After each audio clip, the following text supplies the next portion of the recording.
افغانستان کے لیے humanitarian assistance fund قائم کرنے کی بھی منظوری دے دی گئی ہے۔ اہم بات یہ کہ آج کے اجلاس میں اسلامی ترقیاتی بینک کو افغانستان ہیومینیٹیرین ٹرسٹ فنڈ کی ذمہ داری سنبھالنے کا ٹاسک سونپا گیا ہے تاکہ افغانستان کی انسانی امداد کی جا سکے۔ اب دیکھنا ہوگا کہ OIC کا یہ غیر معمولی اجلاس افغانستان کی صورتحال میں کس حد تک غیر معمولی تبدیلیاں لانے میں کامیاب ہوتا ہے۔ ان معاملات پر ہم بات کریں گے، جس کے لیے ہمیں جوائن کیا ہے انفارمیشن منسٹر فواد چودھری نے۔ فواد صاحب بہت بہت شکریہ وقت دینے کے لیے۔ یقیناً ایک غیر معمولی اجلاس تھا، بڑا اجلاس تھا، پاکستان کی سفارتی طور پہ بھی یہ کامیابی ہے، کیونکہ پاکستان ایک عرصے سے آواز اٹھا رہا تھا کہ امریکہ کے جانے کے بعد افغانستان کے حالات بدتر ہوں گے، اور یہ ہوتا ہوا نظر بھی آ رہا ہے۔ تو آج تمام وزرائے خارجہ کو ہم نے اکٹھا کیا ایک پلیٹ فارم پہ۔ آپ کے خیال میں کتنا مؤثر ثابت ہوگا افغانستان کے حالات بدلنے میں یہ اجلاس؟ کہ آپ نے بہت ہی کمپریہنسولی اس سارے مسئلے کا، سارے مدعے کا جائزہ جو ہے وہ پیش کیا ہے، اور بالکل آپ نے صحیح کہا کہ یہ پاکستان تو بہت عرصے سے یہ بات کہہ رہا تھا کہ آپ اس طرح سے اگر چھوڑ کے چلے جائیں گے تو وہاں پہ ایک ہیومن المیہ، ایک انسانی المیہ جنم لے گا، جو اب جنم لے چکا ہے۔ اور آج وزیر اعظم نے ایک تو پاکستان کی ظاہر ایک سفارتی کامیابی ہے، اتنے زیادہ جو اسلامی ممالک کے وزرائے خارجہ اور سینئر آفیشلز 1980 کے بعد پہلی بار اسلام آباد میں جمع ہوئے اور انہوں نے اس اہم مسئلے کے اوپر گفتگو کی۔ دوسری بات کس طرح سے آج وزیر اعظم نے اپنی تقریر میں یہ کہا کہ اگر آپ کو طالبان کی جو سیاسی معاملات ہیں ان کو آپ فی الحال نہیں کنسیڈر کرنا چاہتے، تو پھر بہترین طریقہ یہ ہوگا کہ ہم افغانستان کی حکومت کو علیحدہ کر دیں اور افغانستان کے لوگوں کا سوچیں۔ اور لوگوں کا سوچنے کے لیے آج جو بات کی ہے، ایک ہی جو فنڈ قائم ہوا ہے، اب وہاں پر 1 بلین وہاں پہ سعودی ریال سعودی عربیہ نے دیے ہیں، پاکستان پہلے ہی $30 ملین جو ہے وہ کر چکا ہے، باقی ممالک جو ہیں اس میں پلیج کریں گے۔ اور اس کے بعد جو سب سے امپورٹنٹ آج میں سمجھتا ہوں تقریر تھی، وہ یونائٹڈ نیشن کی جو اسسٹنٹ سیکرٹری جنرل ہیں، خصوصی نمائندے افغانستان کے لیے تھامس گرفن، انہوں نے جس قسم کی فگرز پیش کی، اور پھر انہوں نے آخر میں یہ کہا ہے کہ $4.5 ارب کی امداد کی اپیل یونائٹڈ نیشن جو ہے وہ اگلے سال کے پہلے مہینوں میں کرنے جا رہا ہے اقوام متحدہ، اور یہ اقوام متحدہ کی تاریخ کی سب سے بڑی انسانی جو ہوگی اپیل جو ہے وہ ہوگی۔ اور اس کے نتیجے میں آج جو کانفرنس ہے اس میں پہلا مربوط قدم اٹھایا گیا ہے افغانستان کے لوگوں کی مدد کے لیے۔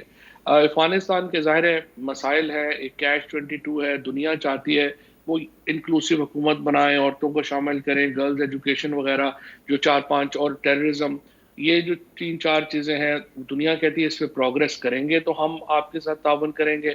ان کے اپنے مقامی مسائل ہیں جس میں وہ پھنسے ہوئے ہیں، لہٰذا آج جو وزیر اعظم نے تجویز پیش کی ہے کہ جب تک آپ کا یہ مسئلہ حل نہیں ہوتا ہم افغانستان کی حکومت کو چھوڑ دیں، افغانستان کے لوگوں کے اوپر اپنا فوکس کریں۔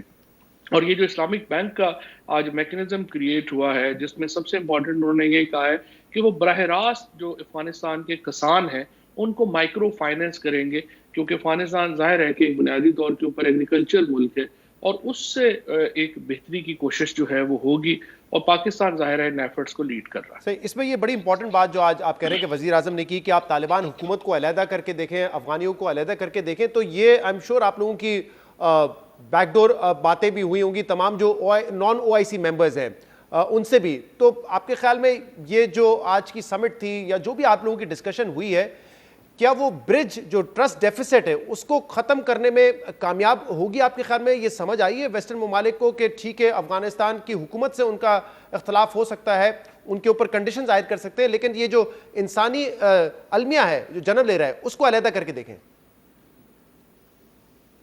ایک تو جو کلوز ڈور سیشن ہوا اس میں جو افغان وزیر خارجہ ہیں انٹرم حکومت کے ملا متقی، انہوں نے تقریباً 1 گھنٹہ اپنا کیس جو ہے وہ اقوام عالم کے سامنے رکھا۔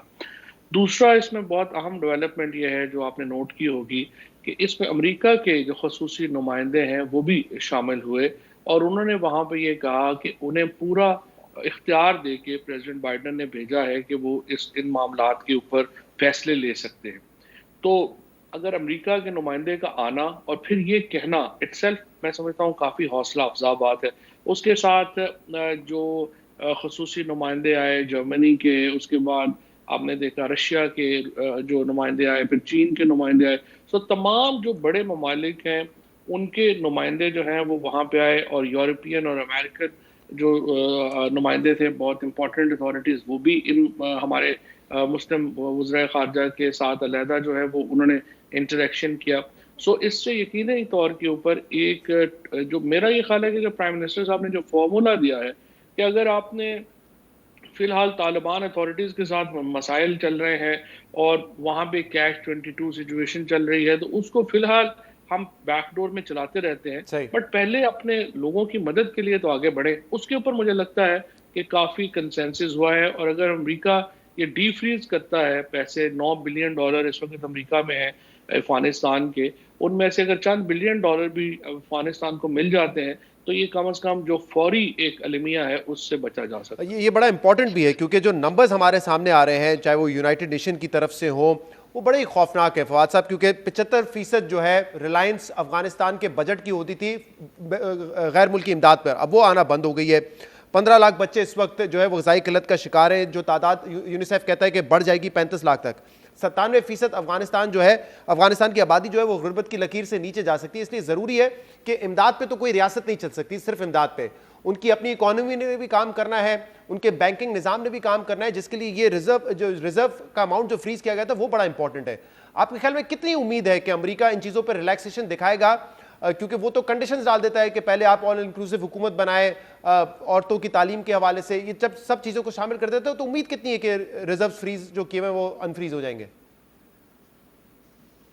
وہ تو چل رہی ہے، اور اس وقت بھی جو ہے وہ ایک بات چیت جو ہے وہ ہو رہی ہے، اور جو ایک بیک ڈور رابطے ہیں وہ بھی جو ہیں وہ موجود ہیں. میرا یہ خیال ہے کہ یونائٹڈ نیشنز کے ایسٹیمیٹس کے بعد جو بھی آپ نے خود بھی بتائے ہیں، اس کا مطلب یہ ہے کہ ایک ریئلائزیشن عالمی طور کے اوپر اب یہ تو بالکل سامنے ہے کہ اگر ہم نے مدد نہیں کی تو افغانستان میں بہت بڑا اکنامک میلٹ ڈاؤن ہوگا، اور اس کے ساتھ ساتھ یہ جو فوری مسائل ہیں یہ بہت بڑھ جائیں گے. تو اس کے بعد امریکہ کے اندر بھی اب یہ فار ایگزامپل اگر آپ دیکھیں کہ جو اٹلانٹک کونسل کو 11 سابق جو بہت طاقتور امریکی تھے جو وہاں پہ افغانستان میں امبیسڈر سرو کر چکے ہیں اور نیٹو کمانڈرز ہیں سارے، انہوں نے خط لکھا. پھر امریکن سینیٹرز نے جو جارج میکس جو کانگریس کے اس وقت فورن کمیٹی افیئرز کے چیئرمین ہیں، انہوں نے اور سینیٹرز نے لیٹر لکھا، اور انہوں نے جو بلنکن صاحب ہیں جو وزیر خارجہ ہیں اس وقت امریکہ کے، ان کو کہا ہے کہ فوری طور کے اوپر اس صورتحال سے نمٹنے کے لیے آپ اقدامات کریں. اب یہ دیکھیے، یہ پہلے امریکہ کی جو رائے عامہ تھی وہاں یہ بحث نہیں ہو رہی تھی، لیکن یہ جو مسلسل ایک پاکستان نے اور باقی ممالک نے بھی جو ایک یہ بیڑا اٹھایا ہے، اس کے نتیجے میں اب ایک انٹرنیشنل اویئرنیس جو ہے وہ آنا شروع ہوئی ہے، اور یقیناً پاکستان ان ایفرٹس کو لیڈ کر رہا ہے. اور فواد صاحب، یہ جو ریفیوجیز کا آج ذکر کیا عمران خان صاحب نے کہ یہ صرف ایران یا پاکستان تک محدود نہیں رہیں گے، یہ دوسرے ممالک بھی جائیں گے، جو کہ اوبیسلی ایک بڑا چیلنج ہوگا تمام ممالک کے لیے ہینڈل کرنا. اب پاکستان کیونکہ اس میں لیڈ لے رہا ہے تو پاکستان سے بھی ایکسپیکٹ کیا جائے گا کہ انسانی ہمدردی کی بنیاد پہ اگر ریفیوجیز آتے ہیں تو ان کو پناہ دیں. لیکن آپ نے بھی ایک انٹرویو میں کہا تھا کہ 3 لاکھ ایسے ریفیوجیز ہیں جو افغانستان سے آئے ہیں، ان کو ٹریک اینڈ ٹریس کیا گیا ہے اور ان کو کہا گیا ہے کہ 3 ماہ میں آپ چلے جائیں، کیونکہ اب وہاں پہ جنگی حالات نہیں ہیں، معاشی مشکلات ضرور ہے لیکن کوئی جان کا خطرہ نہیں ہے. تو ایک طرف تو ہم لیڈ کر رہے ہیں کہ انسانی ہمدردی کی بنیاد پہ ایڈ دی جائے، پھر دوسرا اگر ہم ریفیوجیز کو بھی بھیجیں گے، دونوں چیزیں ساتھ ساتھ کیسے چلیں گی؟ کہ دیکھیے، ہم کہتے ہیں افغانستان کے اندر سٹیبلٹی لائے. اگر آپ دیکھیں نا، کوئی بھی ملک جس سے آپ تمام جو لوگ جو کام کر سکتے ہیں، جو اکنامک مائیگرنٹس ہیں، اگر وہ اس ملک سے چلیں گے تو وہ کیسے ملک چلے گا؟ آپ نے جس طرح سے خود ہی ابھی بات کہی کہ جب تک اندرونی اکانومی فنکشنل نہیں ہوگی صرف بیرونی امداد پہ تو نہیں چل سکتے.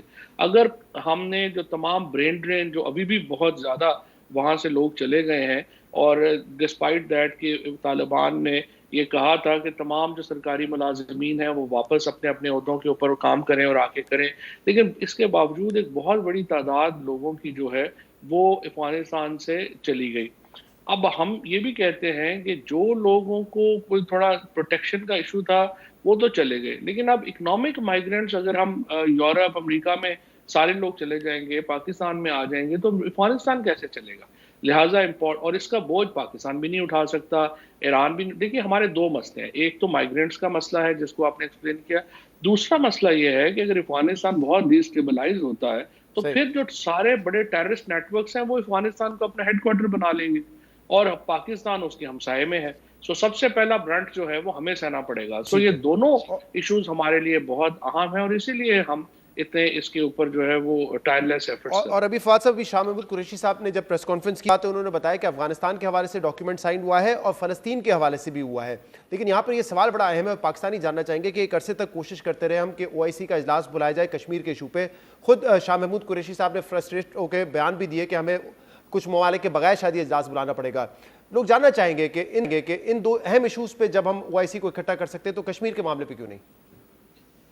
اسپیسیفک تھا افغانستان کا، لیکن کشمیر کے اوپر انشاءاللہ مارچ میں جو اجلاس ہو رہا ہے OIC کا، اس میں کشمیر کا مسئلہ بڑا ڈیٹیل سے آئے گا. اور آج بھی وزیر اعظم نے کشمیر کے اوپر بڑی اسپیسیفک جو ہے وہ بات کی ہے. لیکن جس طرح سے یو ول ریئلائز کہ یہ جو سیشن تھا یہ ایک ایکسٹرا آرڈنری سیشن تھا آن افغانستان، لیکن اس کے اوپر بھی انہوں نے فورم میں بات کی. لیکن الٹیمیٹلی جو مارچ میں اجلاس ہونے جا رہا ہے اس میں کشمیر کے اوپر تفصیل سے بات ہوگی. بہت بہت شکریہ فواد چودھری صاحب ہمارے ساتھ موجود تھے. سابق سفیر عبدالباسط صاحب اس وقت ہمارے ساتھ موجود. بہت بہت شکریہ آپ نے بھی ہمیں جوائن کیا.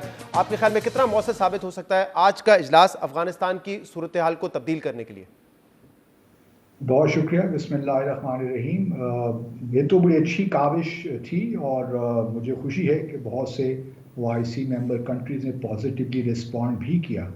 اور اب دیکھتے ہیں اسلامک ڈیولپمنٹ بینک کس طرح سارے ایک میکنزم ایوالو کرتا ہے تاکہ جو ہیومینیٹیرین اسسٹنس ہے وہ جلد سے جلد پہنچے. لیکن میں تھوڑا سا اس حوالے سے کہنا چاہتا ہوں کہ جہاں تک دیکھیے سب چیزیں انٹر ریلیٹڈ ہوتی ہیں. اگر آج ہیومینیٹیرین کرائسس ہے تو اس کی بہت سی وجوہات ہیں. پولیٹیکل ایشو بھی ہے اور طالبان کے ریکگنیشن کا بھی ایشو بھی ہے. یہ نہیں کہا جا سکتا کہ آپ طالبان کو فی الحال پیچھے چھوڑ دیں اور ہیومینیٹیرین اسسٹنس پہ فوکس کریں. یہ تو ایک ایسی بات ہوگی جو کہ حکومت سے الگ ہو کے ہو جائے گی NGO کی سطح پہ. لیکن اگر آپ نے افغانستان کو اسٹیبلائز کرنا، اور جس طرح آپ نے بڑے کمپریہنسولی اپنے ابتدائیے میں بھی کہا کہ ایک ہولسٹک اپروچ ہمیں چاہیے جہاں گورنمنٹ بھی فنکشنل ہو سکے، اور اس کے لیے ضروری ہے کہ جو فنڈز امریکہ نے روکے ہوئے ہیں یا دوسرے جو فریز کیے ہوئے ہیں ان کو ریلیز کیا جائے. اس کے بغیر میں نہیں سمجھ پاتا کہ افغان حکومت کی انوالومنٹ کے بغیر اور ان کی افیکٹو گورنمنٹ کے بغیر کس طرح افغانستان کی جو ہیومینیٹیرین سچویشن ہے اس کو ہم قابو میں کر سکتے ہیں. ٹو می اٹ اپیئرز مطلب مجھے ذرا مشکل لگتا ہے کیونکہ یہ دونوں چیزیں آپس میں ملی جلی ہیں، انٹر کنیکٹڈ ہیں. اس وجہ سے گو کہ اس ایکسٹرا آرڈنری سیشن کا ایجنڈا بڑا لمیٹڈ تھا تو ہم توقع بھی نہیں رکھتے تھے. لیکن کم از کم ایک اعلامیے میں تو یہ کہا جا سکتا تھا کہ جن گورنمنٹس نے فریز کیے ہوئے فنڈز ان کو ریلیز کیا جائے. جو میں نے پڑھا اس میں باسط صاحب یہ بھی فرمائیے گا، برطانیہ، فرانس، امریکہ، روس، ان کے جو اسپیشل ریپریزنٹیٹیوز آئے ہوئے تھے، وفود آئے ہوئے تھے، ان کا آنا، یہاں پہ افغانستان کے وزیر خارجہ کا ہونا، وہ کہہ رہے ہیں کہ ابھی بیک ڈور انہوں نے پوری کلوز ڈور انہوں نے 1 گھنٹے کی بریفنگ بھی دی ہے. آپ کے خیال میں برف کچھ حد تک پگھل سکتی ہے تاکہ وہ فنڈز جو فریز کیے گئے ہیں وہ ریلیز ہو اور انسانی ہمدردی کی بنیاد پہ کم سے کم جو ہے ویسٹرن ممالک جو ہے وہ سپورٹ کریں افغانستان کو؟ دیکھیے جہاں تک US کا تعلق ہے نا، میں تو 29 فروری 2020 کو وہ طالبان کے ساتھ ایک معاہدہ کرتے ہیں اور ان کو بالکل لٹرلی وہ ٹریٹ ایسے کرتے ہیں کہ وہ انکمنگ گورنمنٹ ہے. جب طالبان بغیر کسی خون خرابے کے حکومت میں آ جاتے ہیں تو ان سے وہ انگیج بھی نہیں ہو پاتے. دیکھیے کوآڈ، یہ ساری چیزیں انٹر لنکڈ ہیں. افغانستان کو آپ آئسولیشن میں نہیں دیکھ سکتے. جو کوآڈ ہے، US چائنا رائیولری ہے، ہمارے خطے میں بھارت اور پاکستان کے جو حالات ہیں، ساری چیزیں انٹر کنیکٹڈ ہیں اور ان کا آپ چاہیں نہ چاہیں لامحالہ ان کا اثر ہوتا ہے ان سب چیزوں پہ. تو میں ذاتی طور پہ نہیں سمجھتا کہ امریکہ کے واقعی اس وقت انٹرسٹ میں ہے کہ وہ افغانستان یا اس خطے میں اسٹیبلٹی دیکھنا چاہتا ہے. وہ دیکھیے وہ BRI کے اوپنلی وہ خلاف ہیں، CPEC کے حوالے سے ان کے تحفظات ہیں. تو میں تو ذاتی طور پہ یہ سمجھتا ہوں کہ ہمیں یہ مسلم دنیا یا جو ریجنل کنٹریز ہیں ان کے ساتھ مل کر ایک بھرپور طریقے سے، اب تو بہت دیر ہو گئی ہے، ہمیں شاید افغان دیکھیے ہمارا ہمیشہ سے ایک اصول رہا ہے کہ جو بھی کابل پہ قبضہ کرے گا وہاں پہ حکومت کرے گا ہم اس حکومت کو تسلیم کریں گے. اس دفعہ ہم نے ایون نجیب اللہ کی حکومت کو تسلیم کیا تھا ٹھیک ہے. اگر آپ کو یاد ہو. تو اس وجہ اس وقت تھوڑی اب دیر ہو گئی, اب ہمارے ہاتھ سے وہ کارڈز نکل گئے ہیں. اب ہمیں بہرحال ایک ریجنل اپروچ لینی پڑے گی. OIC is too big for a consensus because یہاں پہ جو نیبرنگ کنٹریز ہیں, مثال کے طور پر تاجکستان کو آپ لے لیجئے, اس وقت صحیح, ساری میرے پاس افغانستان کی وقت اپوزیشن تھوڑا سا کم رہ گیا. تاجکستان بہت پہ. بہت شکریہ, بہت بہت شکریہ صاحب ہمارے ساتھ موجود ہیں, اپنا تجزیہ اس حوالے سے پیش کر رہے تھے. ایک بریک پروگرام میں شامل کرتے ہیں, اس کے بعد خیبر پختونخوا میں فرسٹ فیز ہوا ہے لوکل باڈی الیکشنز کا, اس پر بات کریں گے. ہمارے ساتھ رہیے.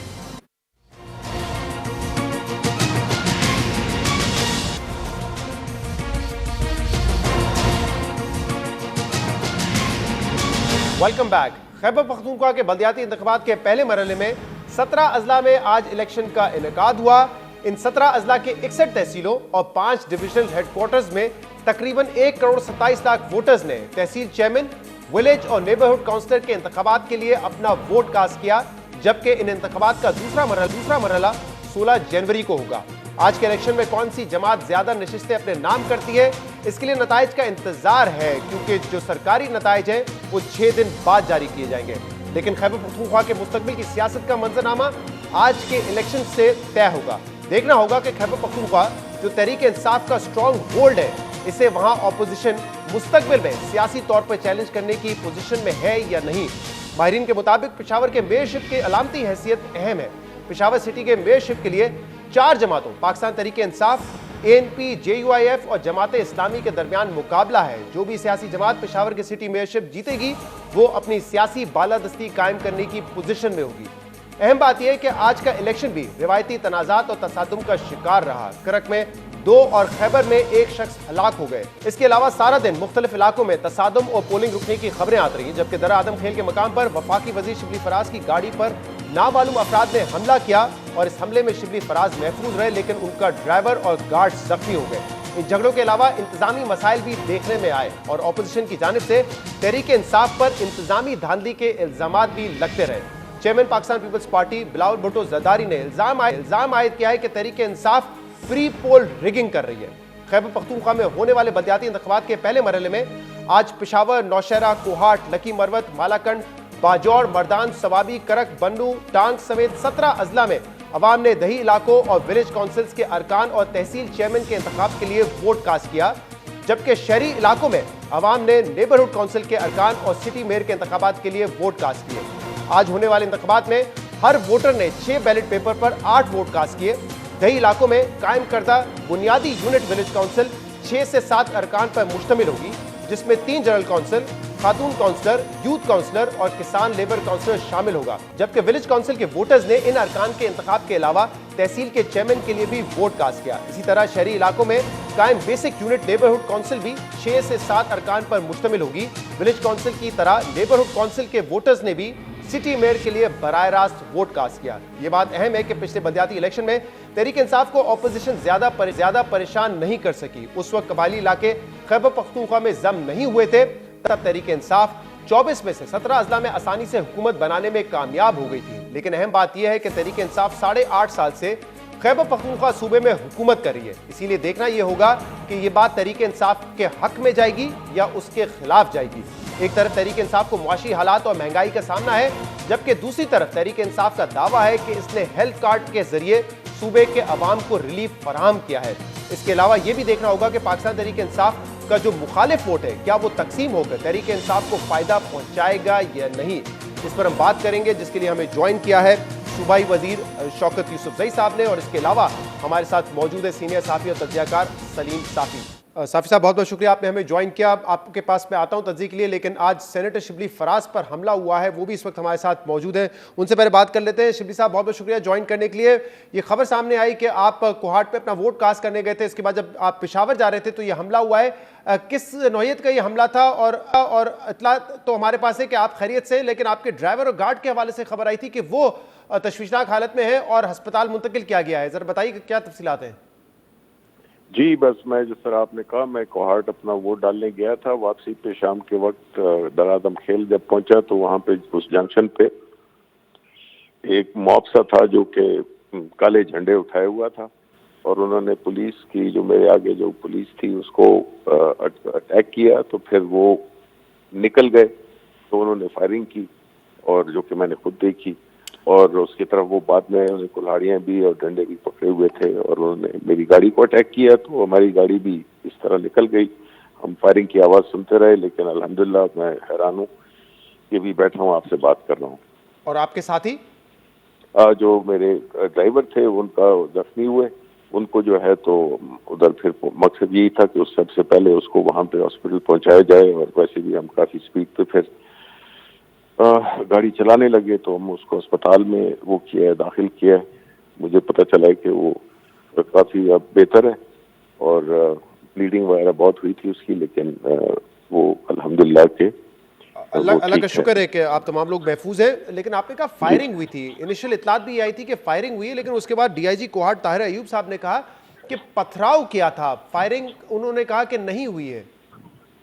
دیکھیے جی، میں تو چونکہ ادھر خود موجود تھا، اور جو بھی کہیں وہ ٹی پی او ہے یا جو بھی ہیں پولیس والے، وہ کوہاٹ میں بیٹھے ہوئے تھے اور میں موقع پہ تھا، تو میری بات میں میرا خیال ہے کہ اور آپ زیادہ فائرنگ ہوتی ہوئی میں نے خود اپنی آنکھ سے دیکھی ہے، اوکے، اس لیے اس میں کوئی مجھے تو کوئی وہ شک نہیں ہے.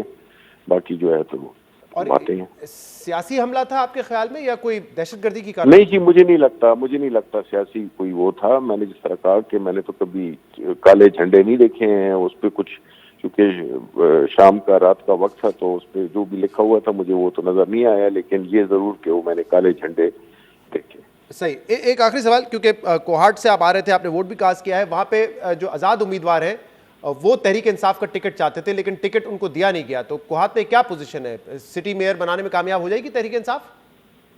دیکھیں جی، یہ تو ابھی رزلٹ مختلف آ رہے ہیں، تو ہمیں رات کو پتہ چلے گا، کیونکہ میرا خیال ہے کہ ہماری جو پارٹی نے نامینیٹ کیا ہے وہ بھی جیت سکتے ہیں. ادھر مقابلہ تو ہے، لیکن جیتے گی تحریک انصاف. جیتے گی تحریک انصاف. بہت بہت شکریہ. شبلی فراز صاحب ہمارے ساتھ موجود ہیں. سلیم صافی صاحب، ساڑھے پاکستان تحریک انصاف کی حکومت ہے صوبے میں، آپ کے خیال میں یہ اس بلدیاتی الیکشن میں ان کا ایڈوانٹیج ہے یا یہ بات ان کے خلاف جائے گی اور نقصان پہنچائے گی تحریک انصاف کو؟ دیکھیے، اس لحاظ سے تو ان کو ایڈوانٹیج ہے کہ ظاہری بات ہے کہ انتظامیہ ان کے پاس ہے، پولیس ان کے پاس ہے، ترقیاتی فنڈز ان کے پاس ہیں، اور پھر یہ کہ اس میں انہوں نے پوری طرح اپنی سرکاری مشینری کو استعمال بھی کیا. اور آپ نے دیکھا کہ پرائم منسٹر صاحب کو خود الیکشن کمیشن نے منع کیا تھا، لیکن اس کے باوجود پرائم منسٹر صاحب یہاں پہ آئے. پھر آپ نے دیکھا کہ اسپیکر قومی اسمبلی اسد قیصر صاحب کے اور اسی طرح کئی دیگر وزراء کے آڈیوز سامنے آئے ان کی مداخلت کے، تو یہ تو ان کے لیے فائدے کا باعث تھا. اور پھر آج آپ دیکھ بھی لینا کہ پورے صوبے میں نہیں بلکہ چند اضلاع میں انتخاب ہو رہا تھا جی، اور اس میں تو لائن آرڈر کو پوری طرح انشور کرا دینا چاہیے تھا. تو اس کا مطلب یہ کہ صوبائی حکومت کی توجہ وہ لا اینڈ آرڈر سے زیادہ کسی اور چیز پہ تھی، اس لیے اتنے زیادہ واقعات ناخوشگوار ہوئے. اب مثلا جہاں پہ شبلی فراز صاحب پہ آج حملہ ہوا ہے، تو اسی درادم خیل میں کل یہی موب آیا اور وہ پولنگ سٹیشنوں پہ انہوں نے حملہ کیا اور وہاں سے وہ سامان کو لے کے اپنے ساتھ چلے گئے اور حکومت کچھ بھی نہیں کر سکی. اس طرح کے واقعات اور بھی بہت ساری جگہوں پہ ہو گئے. حالانکہ درادم خیل جو ہے یہ پشاور کے مضافات میں آتا ہے اور پشاور اور کوہاٹ کے درمیان میں، تو وہاں پہ اگر حکومت اپنی ریٹ قائم نہیں کر سکی اور وہاں لوگ آئے اور انہوں نے بکسے اٹھا لیے اور مام نے سب کچھ کر لیا، تو اس کا مطلب یہ ہے کہ حکومت کی توجہ وہ لا اینڈ آرڈر سے زیادہ کسی اور چیز پہ مبذول رہی. اسی لیے 17 اضلاع میں وہ الیکشن کے دوران لا اینڈ آرڈر کو صاحب آپ کو لگتا ہے کہ حکومت کو ضرورت تھی اس بات کی کہ وہ اپنی توجہ کہیں اور مرکوز رکھے، یعنی کہ الیکشن جیتنے پہ ایڈمنسٹریشن کا استعمال کرے؟ کیونکہ تحریک انصاف تو کہتی ہے کہ خاص طور پہ جب سے ہم نے پورے خیبر پختونخوا میں ہیلتھ کارڈ بانٹے ہیں تو ہماری سیاسی پوزیشن بھی بہتر ہو گئی ہے، کیونکہ اس سے عوام کو بڑا ریلیف ملے گا. کتنا بڑا فیکٹر ہوگا آپ کے خیال میں یہ سلیکشن میں؟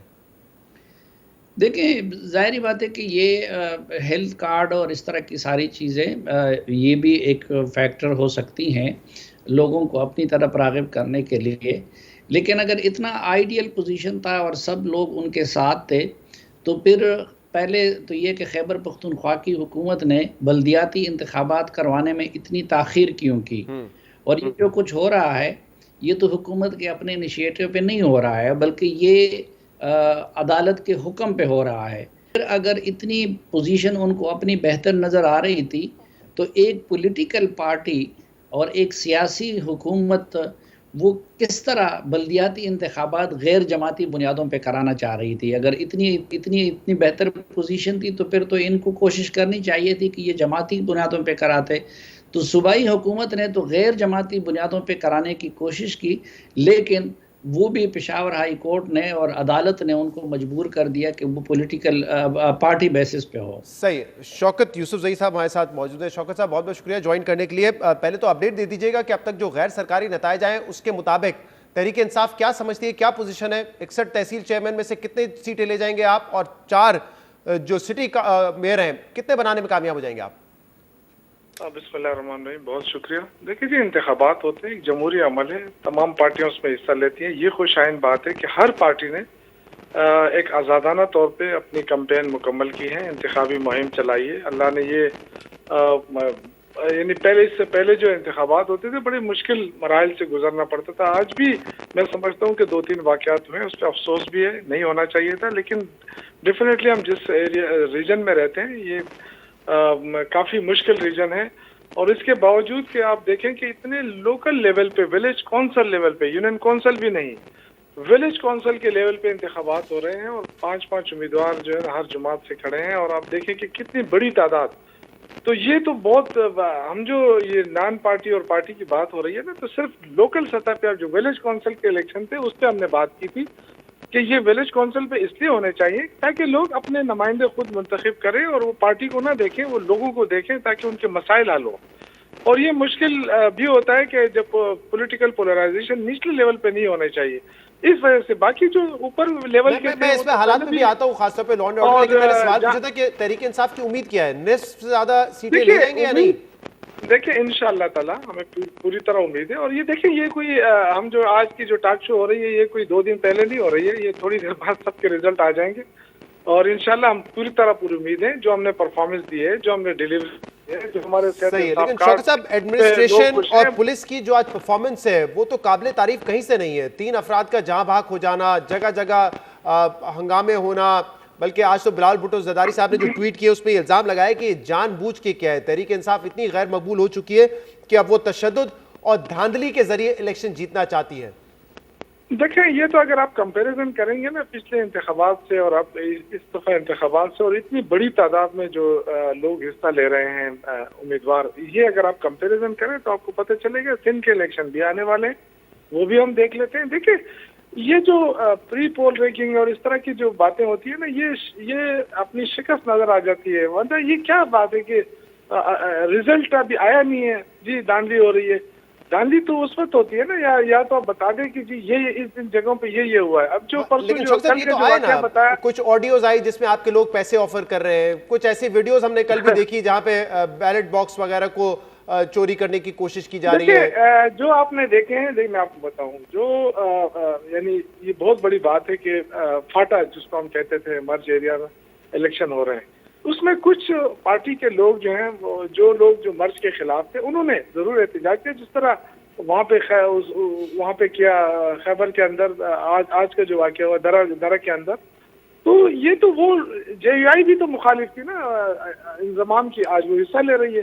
تو یہ تو ہماری کامیابی ہے کہ ہم نے ان کو مین اسٹریم لائن میں لے کر آ گئے ہیں۔